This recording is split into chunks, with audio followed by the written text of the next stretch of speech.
नमस्कार दोस्तों, मैं सुनीता राजेश्वर। दोस्तों, रिश्तों के खून की और रिश्तों की मर्यादा का हरण वाले रिश्ते की कहानियाँ बार बार गूंजती हैं और ऐसी गूंजती हैं कि आम रिश्तों में भी डर लगने लगता है कि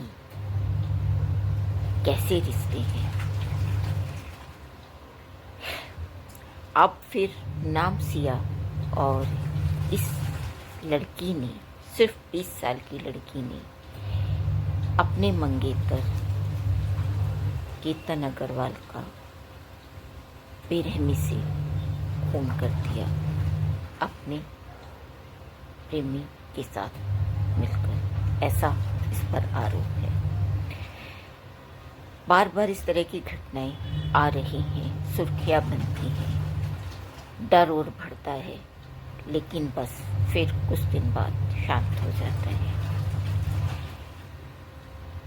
यह जो दोनों रिश्ते हैं, केतन अग्रवाल और सिया का, इन दोनों परिवारों का करीब 35 साल पुराना आपसी जान पहचान थी, प्रगाढ़ता थी, और उसे ये इस तरह से 2 बच्चों की शादी में बदलकर प्रगाढ़ता में बढ़ाना चाहती थी।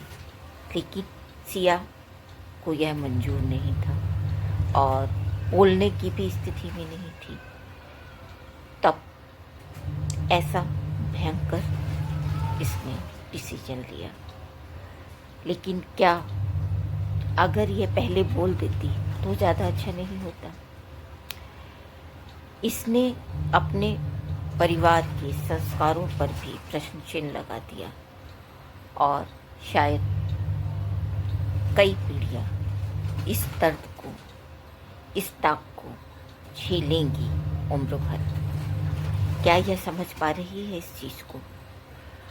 माँ बाप भी कृपया सावधान रहें और अपनी बच्चियों को ही नहीं, बच्चों को भी स्पष्ट कहें कि अगर आपको मंजूर नहीं है तब मत करें। शादी में भले डिसीजन लेने में देर हो जाए, लेकिन किसी बेगुनाह को यूं मौत के मुंह में धकेल देना कहाँ के संस्कार हैं? कहाँ तुम अगर अपने प्रेमी प्रेमिका के लिए इस तरह का कर रही हो तो कहाँ का तुम्हारा प्यार है, जब तुम इस तरह के रिश्ते ऐसे ही नहीं निभा पा रहे? स्पष्ट बोलिए, और अगर स्पष्ट बोलेंगे तो कम से कम, जैसे अब बेइज्जती भी हो रही है और दाग भी लग रहा है परिवारों पर और दूसरे लोगों पर भी प्रश्न चिन्ह लग रहे हैं, शायद यह नहीं हो पाता। क्या बिल्कुल नहीं हो पाता?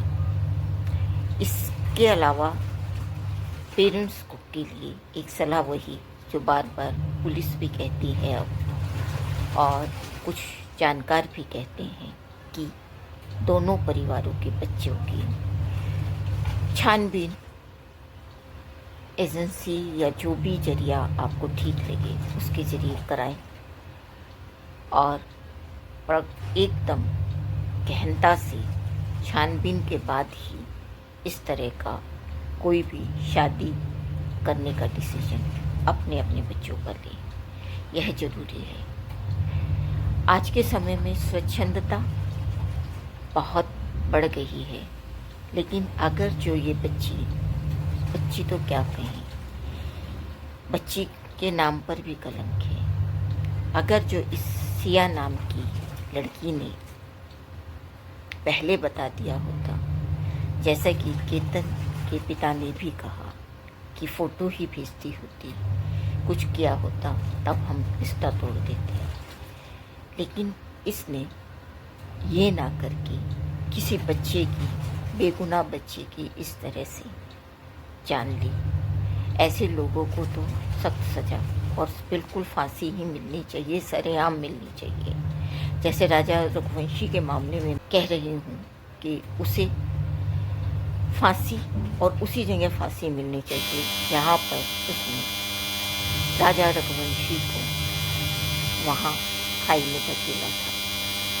ऐसे ही इस सिया नाम की लड़की को भी वहीं फांसी मिलनी चाहिए जहाँ से इसने एक बेगुनाह केतन अग्रवाल को यूं खाई में धकेल दिया, सिर्फ किसी और से प्यार के चक्कर में। ऐसा नहीं है कि पत्नी या प्रेमिकाएं या महिलाएं ही इस तरह की उसमें ज़्यादा आंकड़ों में है कि प्रेमी मंगेतर या पतियों को मार रही हैं। अगर हिंदुस्तान का इसमें संपादकीय में देखें तो उसमें एक लिखा है कि प्रतिवर्ष करीब 7,000 पति अपनी पत्नियों को मारने के मामले हैं दर्ज, और पत्नी अपने पतियों को जो मार रही हैं वे 300 के लगभग प्रतिवर्ष दर्ज होते हैं। तो संख्या के हिसाब से देखें तब अभी भी पुरुषों का आंकड़ा ज़्यादा है, लेकिन हाँ, सुर्खियाँ ये इस तरह के मामले ज़्यादा ले रही हैं। वजह साफ है कि महिलाएं जो मातृत्व के लिए, दया के लिए, विनम्रता के लिए जानी जाती हैं, वे अगर इस तरह से करती हैं तो शॉकिंग भी है, आश्चर्य भी होता है और दुख और ज़्यादा होता है, क्योंकि महिला के जो मानवीय गुण हैं वे उसमें कहीं भी नज़र नहीं आते। इसीलिए शायद और सुर्खियाँ बनती हैं।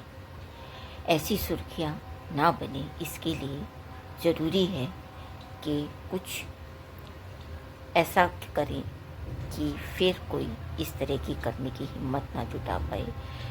तो वो उसमें सबसे ज़रूरी ऐसे लोगों को फांसी और जल्द और सख्त कार्रवाई हो। इनके अगर जो जानकारी में इनके माँ बाप को था, ऐसे जो भी हैं कहीं पे लड़के या लड़की, तो उन्हें भी सख्त सज़ा मिलनी ज़रूरी है, क्योंकि जानकारी में होते हुए अगर किसी और बच्चे या बच्ची को इस तरह खाई में धकेलते हैं, रिश्तों की गंदगी और सड़ांध में भी धकेलते हैं, तब वह भी ठीक नहीं है। और ऐसे लोगों को सख्त सज़ा मिलनी ज़रूरी है, ताकि फिर कोई और ऐसे करने की हिम्मत ना जुटा पाए। अगर जो कोई इस तरह का करते हैं, बताते हैं, तो उन्हें तुरंत उन पर कुछ ना कुछ इस तरह का दबाव ना डालें कि किसी और बच्चे या बच्ची की ज़िंदगी खराब हो। यह ज़रूरी है। और इन जैसे बच्चों को तो सख्त सज़ा फांसी के अलावा कुछ नहीं होनी चाहिए, ताकि प्यार, रिश्ते, मर्यादा, संस्कार, नैतिकता, ईमानदारी, जिम्मेदारी और प्यार सब बरकरार रह पाए। स्वच्छंदता नहीं, स्वतंत्रता जरूरी है, लेकिन इसका मतलब किसी और की जान लेना या देना नहीं। मैं सुनीता राजेश्वर, जय हिंद, जय भारत।